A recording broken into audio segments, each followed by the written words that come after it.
చాలా బాగుంది. ఒకరు ఎక్కితే నిలబడినట్టు ముగ్గురు ఎక్కితే దారుణంగా ఉంటుంది. ఓకే, కార్మికులు స్టార్ట్ చేద్దాం. దయచేసి ఒక 10 నిమిషాలు కట్ చెప్పి అప్పుడు మళ్ళీ రికార్డు బాక్స్లో తీసుకుందాం. లేదంటే దానికి వెళ్ళిపోవచ్చు.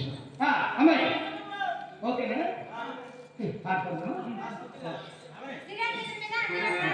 ఈరోజు నేను చాలా ప్రియం. ఎందుకంటే శ్రీ శ్రీ రాముల పేరు కోదండరామ అభినందన సీతారామ శ్రీ శ్రీ సీతారాముల వారి శ్రీరామ నవమి మహోత్సవ కార్యక్రమాల్లో భాగంగా ఈరోజు ఈ వేదికపై శ్రీ శివరాజ రాజేశ్వరి బుర్రకథ బృందం వారిచే చక్కనైనటువంటి బాలనాగమం బుర్రకథను ప్రదర్శించడానికి ఇవ్వడానికి ఈ సువర్ణ అవకాశం కల్పించినటువంటి మన స్వామి గారికి మా బృందం తరఫున ప్రత్యేక ధన్యవాదాలు తెలియజేస్తున్నాం. మన చిరకాల వ్యక్తులు మీ అందరికీ చక్కనైనటువంటి సుపరిచితులు, చక్కనైనటువంటి నైపుణ్యశాలి. తను ఇలాంటి ప్రోగ్రామ్స్ కొన్ని వేలు లక్షల కోట్ల ప్రోగ్రామ్స్ ఇలాంటి వేదికపై ఆడిచ్చి